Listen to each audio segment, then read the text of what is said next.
اعوذ باللہ من الشیطان الرجیم بسم اللہ الرحمن الرحیم توکلت علی الحی الذی لا یموت افوض امری الی اللہ ان اللہ بصیر بالعباد وما توفیقی الا باللہ والنظر فی المرآۃ بکسر المیم وبعد الحمزۃ الف ولا فدیۃ لہ۔ بحث ہماری جیسا کہ آپ کے علم میں ہے یہ چل رہی تھی امت طروق المحرمہ فثلاثون، وہ چیزیں جو احرام کی حالت میں حرام ہیں وہ 30 ہیں اور جن کو ترک کرنا ضروری ہے، محرمات احرام جن کو کہتے ہیں، وہ ہم پڑھتے آ رہے تھے، جن میں سے ایک یہ ہے کہ آئینے کی طرف نظر کرنا حرام ہے، شیشہ آئینہ اس کو دیکھنا حرام ہے۔ اور کیا آج کی درس کے ساتھ جو مربوط ہیں، ایک تو یہ ہو گیا کہ جو احرام کی حالت میں حرام ہے، آئینے کو دیکھنا حرام ہے، اور کیا حرام ہے جی؟ خون نکالنا حرام ہے، اگرچہ جو ہے جسم کو خارج کرے، اس کے ذریعے نکالے، مسواک کرے تو یہ کیا ہے؟ حرام ہے۔ ٹھیک ہو گئی بات آگا جان؟ اور داڑھ وغیرہ نکالے تو یہ بھی حرام ہے، داڑھ وغیرہ کا نکالنا حرام ہے۔ ناخن کاٹنا جو ہے حرام ہے، ناخن کاٹنا حرام ہے۔ بالوں کا زائل کرنا، حلق کرے یا کھینچے، ازالت الشعر، یہ بھی کیا ہے جی؟ حرام ہے۔ سر کا ڈھانپنا مرد کے لیے، سر کا ڈھانپنا مرد کے لیے پھر کہہ رہا ہوں حرام ہے۔ یہ موٹی موٹی باتیں ہیں، توجہ فرمائیے، تفصیل عرض کرتا ہوں جی۔ پیچھے سے رابط کہاں سے دو گے؟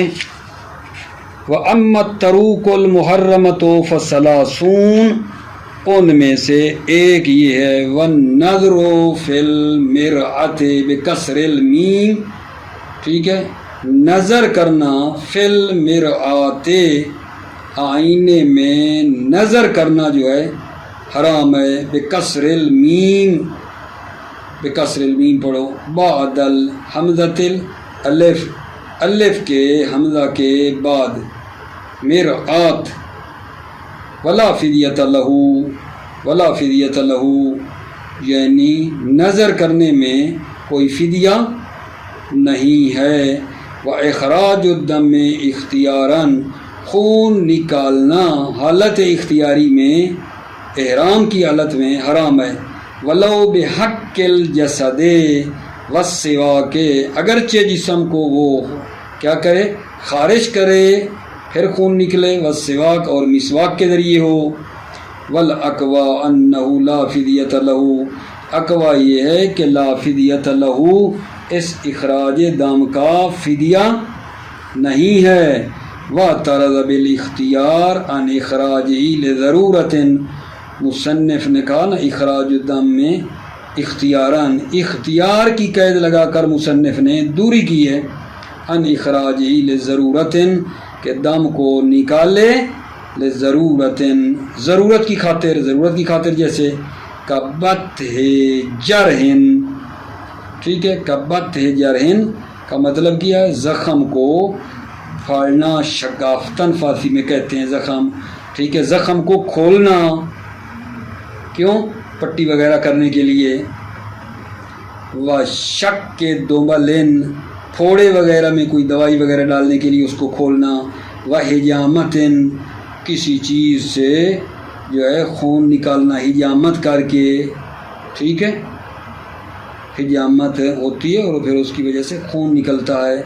وَفَسْدٍ، اور رگ کاٹنا، عند الحاجۃ الیہا، جب اس کی کیا ہو؟ ضرورت ہو۔ فیجوز اجماعاً، تو اخراج دم جو اجماعی طور پر یہ جائز ہے، حالت اختیاری نہ ہو، یہ ضرورت ہو تو جو بتایا ہے جائز ہے۔ وَقَلْعُ الضَّرْسِ، اور داڑھوں کا اکھاڑنا، داڑھوں کو نکالنا، اکھاڑنا، یہ بھی حرام ہے حالت احرام میں۔ وَالرِّوَایَةُ بِهِ مَجْهُولَةٌ مَقْطُوعَةٌ، اور روایت جو ہے اس کی وہ مجہول ہے اور مقطوعہ ہے، مقطوعہ ہے، مجہولہ ہے، ٹھیک ہے، اور مقطوعہ ہے، سند اس کی جو ہے رستے میں کٹی ہوئی ہے، راوی بھی مجہول ہے۔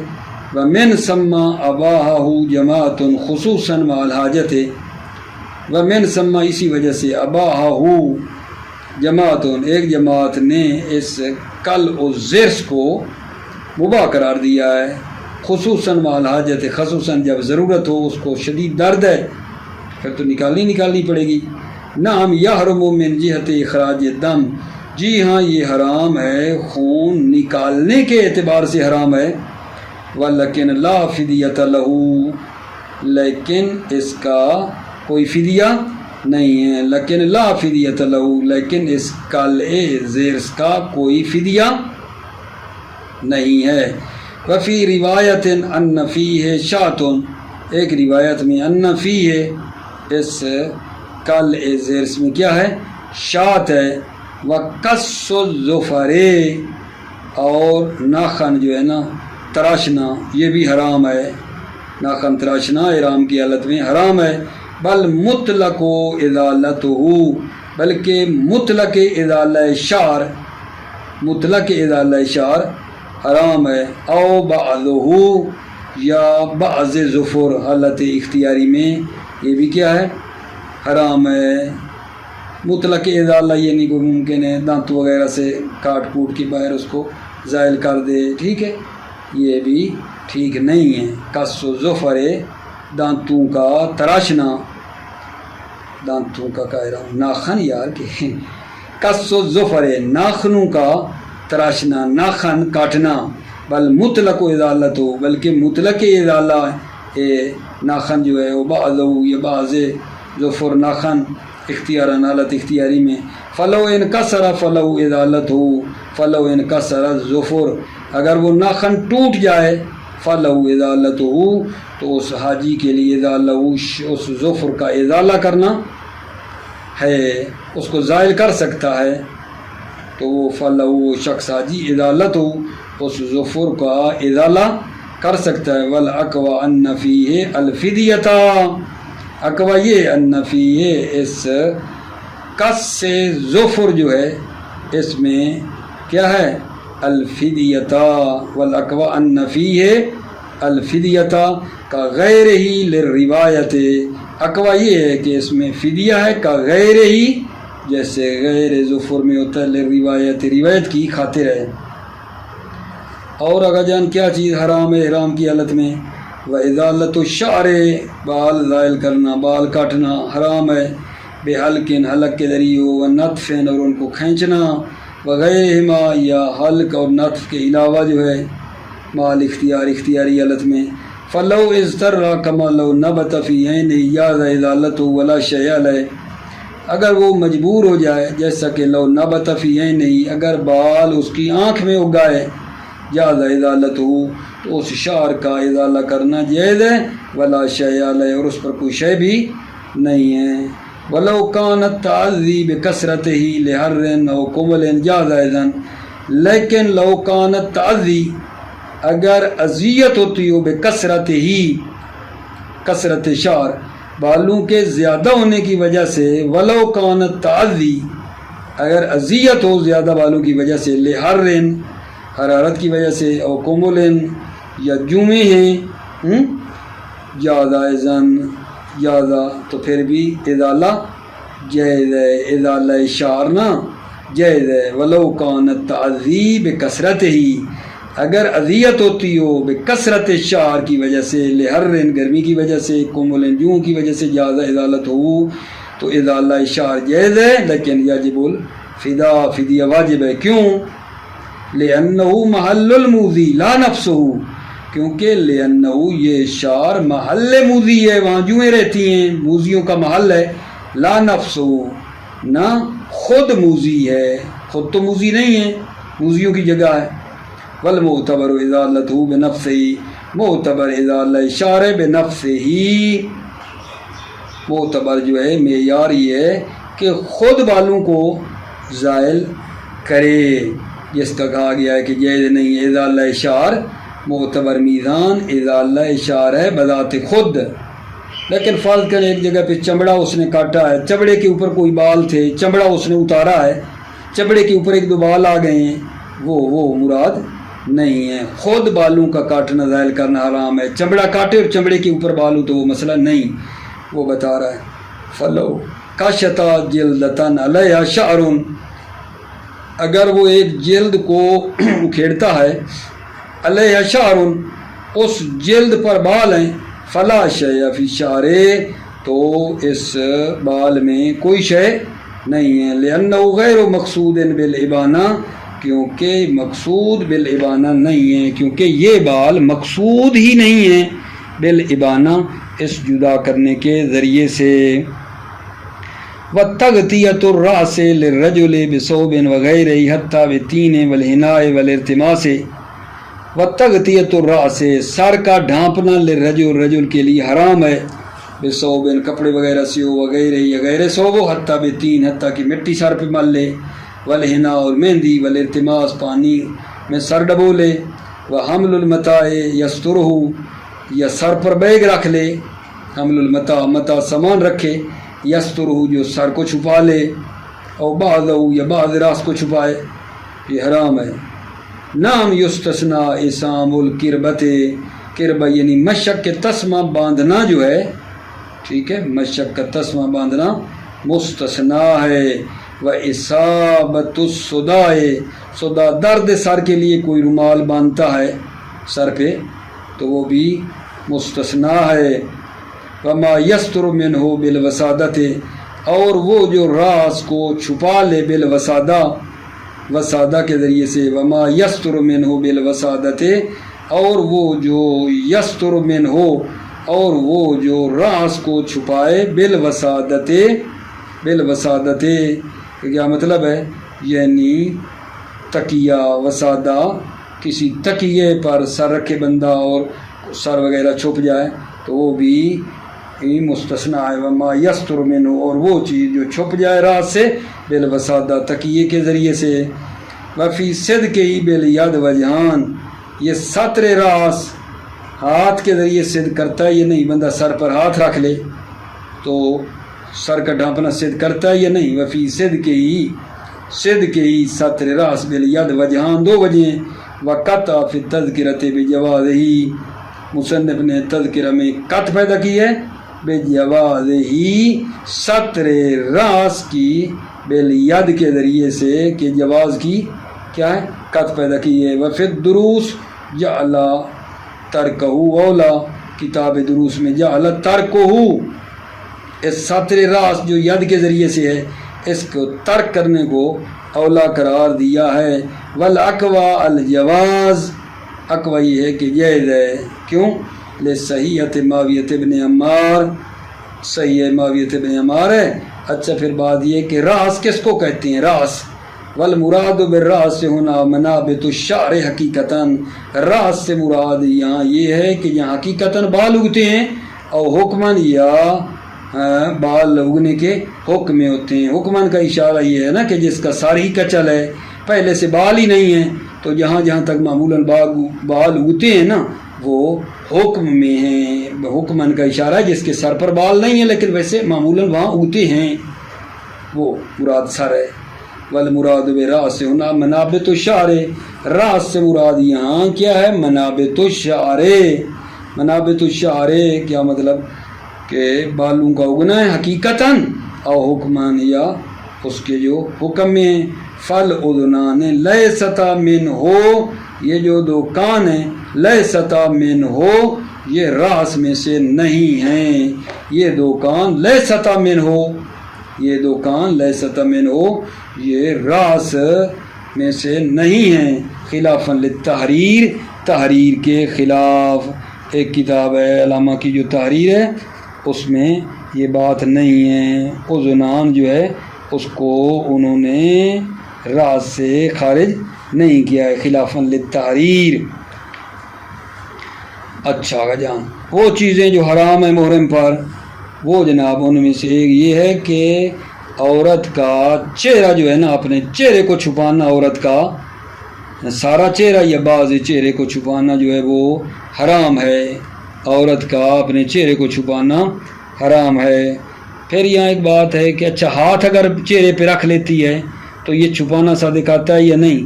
کہتے ہیں یہ صادق نہیں آتا، چہرے پہ اگر ہاتھ رکھ لے تو یہ چھپانا اس کو نہیں کہتے ہیں۔ جیسے سر پر ہاتھ رکھ لے تو ہم نے پیچھے کہا کوئی مسئلہ نہیں ہے، یہاں بھی ہاتھ رکھنے سے مسئلہ نہیں ہے۔ ٹھیک ہو گئی بات آگا جان؟ اچھا جی، اس کے بعد اگلا مطلب یہ ہے کہ عورت کے لیے نا ایک مکنا وغیرہ لٹکانا ناک کے اوپر جو ہے یہ جائز ہے۔ عورت کے لیے مکنا لٹکانا جائز ہے ناک کے اوپر، البتہ یہ ہے کہ وہ چہرے کے اوپر بغیر اصابت وجہ، چہرے کے اوپر نہ آتا ہو لیکن اوپر ایک مکنا وغیرہ لٹکانا، ٹھیک ہے، وہ عورت کے لیے جائز ہے، لیکن چہرے پہ وہ نہیں لگنا چاہیے۔ اوپر ایک کوئی پردہ وغیرہ لٹکا لے، ناک کے اوپر سے وہ آ جائے چہرے کی طرف، لیکن مطلب ہے کہ وہ چہرے کے ساتھ لگے نہیں۔ یہ کیا ہے جناب علی؟ جائز ہے۔ نقاب لگانا عورت کے لیے یہ بھی حرام ہے۔ چہرہ ڈھانپنا عورت کے لیے حرام، پردہ لٹکانے کی اجازت ہے چہرے کے اوپر۔ اچھا، نقاب لگانا عورت کے لیے حرام ہے۔ مہندی لگانا زینت کے لیے حرام ہے۔ زینت کی انگوٹھی پہننا حرام ہے۔ ٹھیک ہے، توجہ کرو۔ وَتَغْطِيَةُ الْوَجْهِ أَوْ بَعْضَهُ، چہرے کا ڈھانپنا، او بعضه یا بعض وجہ جو ہے للمرأة عورت کے لیے یہ بھی حرام ہے۔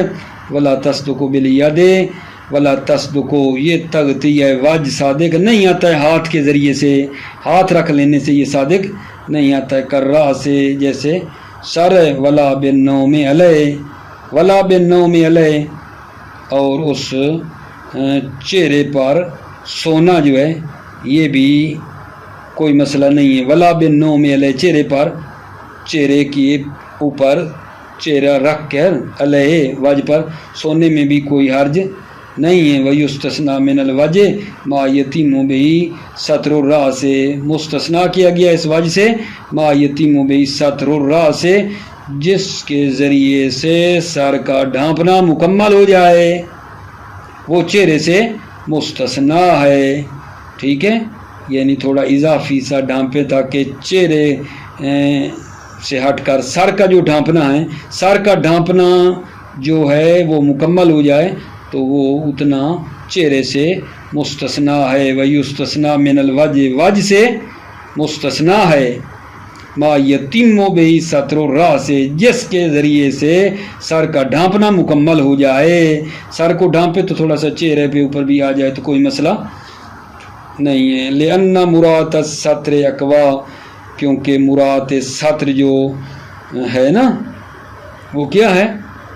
وہ جو سر کا ڈھانپنا ہے اس کا رعایت کرنا اقوا ہے۔ وحق الصلاۃ اسبق، اور نماز کا حق جو ہے وہ زیادہ اسبق ہے، کیونکہ نماز کی حالت میں عورت کا سر ڈھانپا ہوا ہونا چاہیے، وہ زیادہ حق رکھتا ہے، سر کو ضرور چھپانا ہے۔ ٹھیک ہے، اور اس کو چھپانے کی خاطر بطور مقدمہ تھوڑا چہرے کو بھی چھپانا پڑے تو وہ مستثنیٰ ہے۔ اچھا، وَيَجُوزُ لَهَا سَدْلُ الْكِنَاءِ إِلَى طَرَفِ أَنْفِهَا بِغَيْرِ إِصَابَةِ وَجْهِهَا۔ وَيَجُوزُ لَهَا، اور اس عورت کے لیے جائز ہے، سَدْلُ الْكِنَاءِ، مکنا وغیرہ لٹکانا جائز ہے، إِلَى طَرَفِ أَنْفِهَا، ناک کی طرف، بغیر اصابت وجہها، بغیر اس کے کہ وہ چہرے کے اوپر لگے۔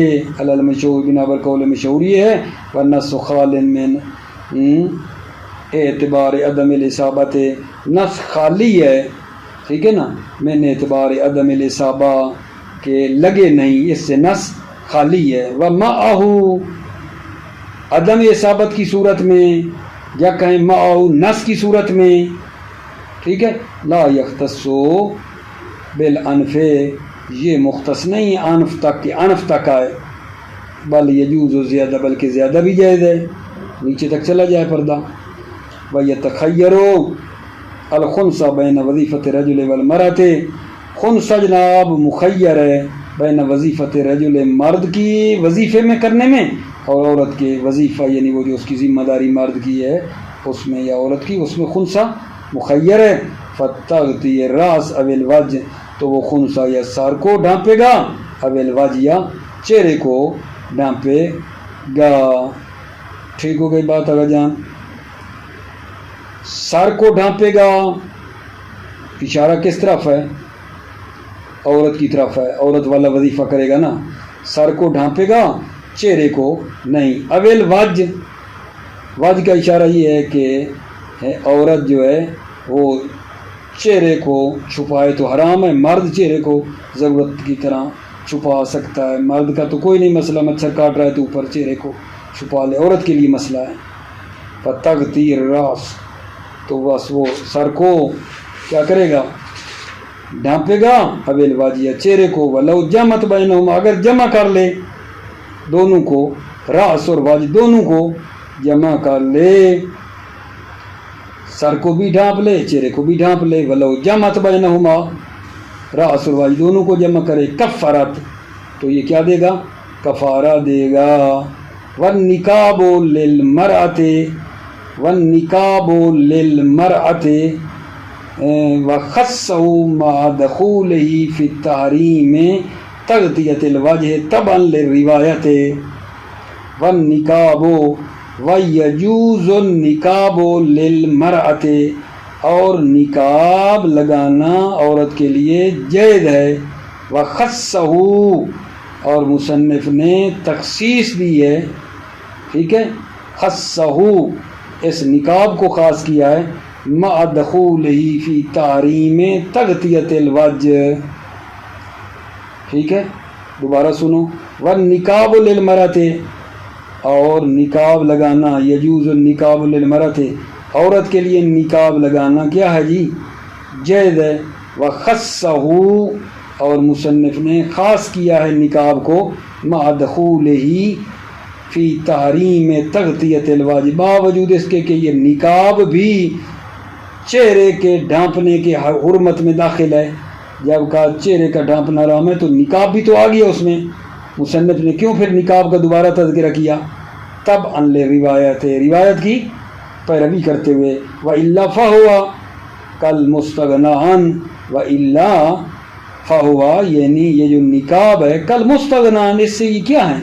بے نیاز ہیں, اس کے کہنے کی ضرورت نہیں ہے. روایت کی خاطر ذکر کیا ہے.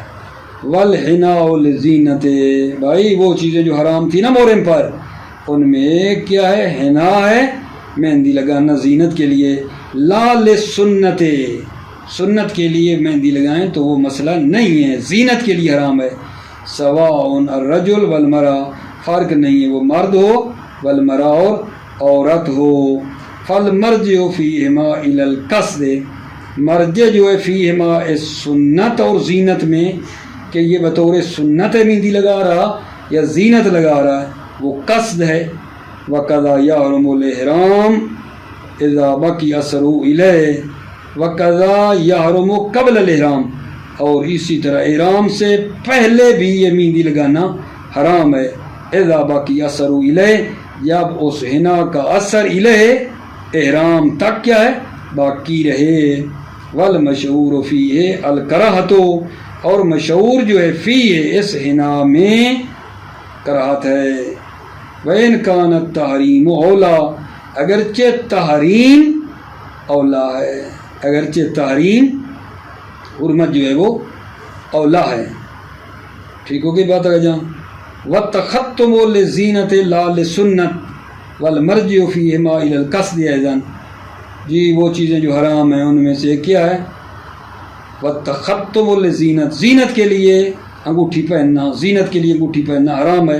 لال سنت نہ کہ سنت کی خاطر سنت سمجھ کر ثواب سمجھ کر پہنے تو حرام نہیں, زینت کے لیے حرام ہے. والمرجع فیہما الی القصد ایضا اب کیسے پتہ چلے گا یہ زینت ہے یہ سنت ہے؟ اس کو پتہ ہے اس کا ارادہ کیا ہے اس کی طرف ہے. والمرجع فیہما الی القصد ایضا اور مرجع جو ہے فیہما اس زینت اور قصد زینت اور سنت میں فیہما زینت اور سنت میں مرجع الی القصد ایضا قصد ہے. اس میں بھی قصد ہے. وَاللُّبْسُ الْمَرَةِ مَا لَمْ تَعْتَدْهُ مِنَ الْحُلِي وَإِظْهَارُ الْمُعْتَادِ مِنْهُ لِلزَّوْجِ وَغَيْرِهِ مِنَ الْمَحَارِمِ. آگا جان اور کیا ہے؟ عورت کے لیے ایسے زیورات جن کی پہننے کی عادت نہیں ہے. ایک ہوتے ہیں نا تھوڑے بہت روزانہ کی بنا پر ہر روز بندہ جو ہے عورت پہنتی ہے، کانوں میں ہاتھوں میں معمولاً ہے. اور ایک کچھ وہ زیور ہیں جو کبھی شادی کے موقع پہ کبھی کبھی پہنے جاتے ہیں. تو وہ زیورات کی بات کر رہے ہیں جو عورت عادتاً نہیں پہنتی، ان کا احرام کی حالت میں پہننا حرام ہے. وہ زیور جو عورت عادتاً نہیں پہنتی ان کا پہننا احرام کی حالت میں حرام ہے. اور وہ جو عادی زیور ہیں ان کا بھی زوج اور جو زوج کے علاوہ محارم ہیں ان کو دکھانا اور اظہار کرنا یہ بھی حرام ہے. وَلُبْسُ الْمَرَةِ مَا لَمْ تَعْتَدْهُ مِنَ الْحُلِي وَإِظْهَارُ الْمُعْتَادِ مِنْهُ لِلزَّوْجِ وَغَيْرِهِ مِنَ الْمَحَارِمِ. عورت کے لیے حرام ہے ما لم تعتدہ من الحلی، وہ زیورات جس کی اس کو ما لم تعتدہ، جس کی اس کو عادت نہیں ہے عورت کا پہننا. ما لم تعتد من الحلی، وہ زیورات جس کی اس کو عادت نہیں ہے ان کا پہننا حرام. وَإِظْهَارُ الْمُعْتَادِ مِنْهُ، اور اس حلی جو عادی ہیں ان کا اظہار کرنا للزوج، زوج کے لیے، وغیر غیر زوج من المحارم، جو محارم ہے یہ بھی حرام ہے. وَقَدْ يَحْرُمُ عَلَيْهَا لُبْسُهُ لِزِينَةٍ مُطْلَقًا، اسی طرح حرام ہے علیہا اس مرا پر لبسہ،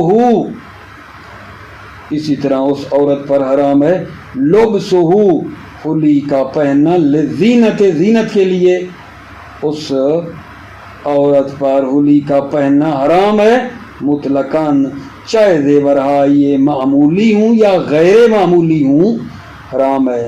وَقَضَا يَحْرُمُ عَلَيْهَا، اسی طرح عورت پر حرام ہے لبسہ اس حلی کا پہننا، لزینت زینت کے لیے مطلقاً، چاہے وہ معمولی ہوں یا غیر معمولی ہوں، زینت کے لیے تو حرام ہے. والقول بالتحریم کذالک هو المشہور، قول جو بالتحریم کذالک مطلقاً جو ہے وہ کیا ہے؟ هو المشہور، وہ مشہور ہے. والقول بالتحریم، قول بحرمت کذالک جو مطلقاً ہے کہ حرام ہے، هو المشہور وہ مشہور ہے. ولا فدیۃ لہ سوى الاستغفار، ولا فدیۃ لہ اس لبس حلی کے لیے فدیہ نہیں ہے، سوى الاستغفار سوائے استغفار کے. ولا فدیۃ لہ سوى الاستغفار، اور فدیہ نہیں ہے اس لبس کے حلی کا سوائے استغفار کے. وَاللُّبْسُ الْخُفَّيْنِ لِلرَّجُلِ وَمَا يَسْتُرُ ظَهْرَ قَدْمَيْهِ. ٹھیک ہے، آگا وہ چیزیں جو محرم پر حرام ہیں ان میں سے یہ ہے بند جوتے پہننا. بند جوتے پہننا محرم پر حرام ہے، اور وہ چیز جو اس کے قدموں کو اوپر ڈھانپ لے چھپا لے یہ بھی کیا ہے؟ حرام ہے. ٹھیک ہے نا. سایہ، مرد کا سایہ دار جو چیز ہے، سایہ پر چلنا مرد کا، یہ بھی کیا ہے؟ حرام ہے. بند جوتے پہننا اور وہ چیز جو اس کے ظاہر قدم کو ڈھانپ لے حرام ہے.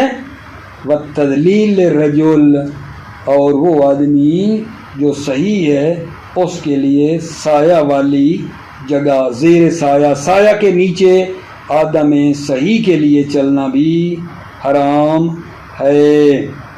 وَاللُّبْسُ الْخُفَّيْنِ لِلرَّجُلِ، بند جوتے پہننا مرد کے لیے حرام ہے. وَمَا يَسْتُرُ ظَهْرَ قَدْمَيْهِ، اور وہ چیز جو اس کے قدموں کو ڈھانپ لے. ٹھیک ہے نا، ظاہر قدم کو، پشت کو ڈھانپے حرام ہے. ما تسمیت لبسن، جبکہ اس کو لبس کا نام دیا جائے. ما تسمیت اسما یستر ظاہر قدم جو ہے اس کو لبس کا نام بھی دیا جائے کس نے پہنا ہے. والظاہر ان بعض الظاہر کالجمی، ظاہر یہ ہے کہ بعض جو پشت ہے کالجمی وہ تمام کی طرح ہیں. بعض چھپا لی تو گویا پوری چھپا لی.